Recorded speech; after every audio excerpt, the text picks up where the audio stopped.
Hello friends. எத்தனை பேருக்குலாம் ஆப்பம் பிடிக்கும்னு சொல்லுங்க. எனக்கு ஆப்பம் ரொம்ப பிடிக்கும்.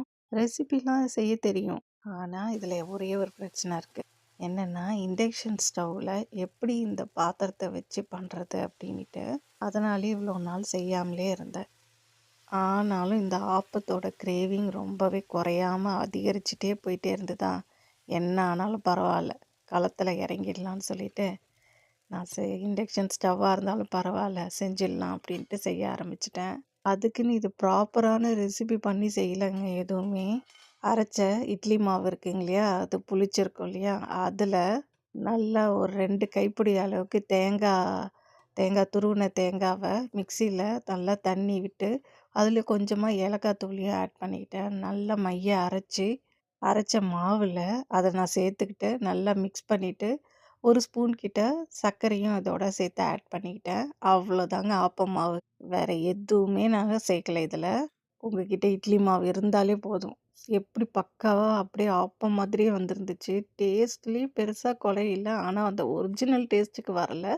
பட் ஆனால் ஆப்பம் மாதிரி டேஸ்ட் இருந்துச்சு.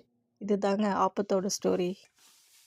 நேற்று வேறு செவ்வாய்க்கிழமை இல்லையா, ஃபுல் வெஜிடேரியன் தான். ஸோ மதியானத்துக்கு என்ன லன்ச்சுன்னு பார்த்தீங்கன்னா, புளி சேர்க்காத கோவக்காய் இருந்துச்சு. கோவக்காவை கட் பண்ணி ஒரு காரக்குழம்பு குருமா மாதிரி ஒன்று வச்சோம். வேறு லெவல் டேஸ்ட்டு.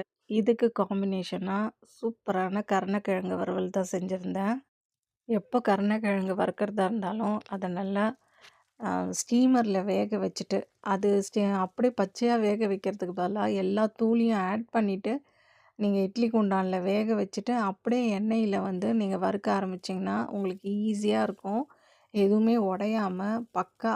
ஆனால் வந்து ஸ்லோ ஃப்ளேமில் கொஞ்சம் நல்லா குக் பண்ணிங்கன்னா நல்லா மொறு மொறுன்ட்டு சூப்பராக இருக்கும். அது மொறுமொறுன்னு வர்றதுக்கு கடைசியாக வந்து அரிசி மாவு லைட்டாக ஸ்ப்ரெட் பண்ணிவிட்டு அதுக்கப்புறம் நீங்கள் வந்து ஃப்ரை பண்ண ஆரம்பிங்க.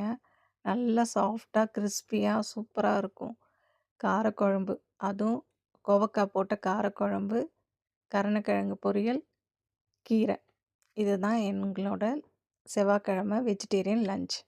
இந்த வீடியோ எப்படி இருந்துச்சுன்னு மறக்காமல்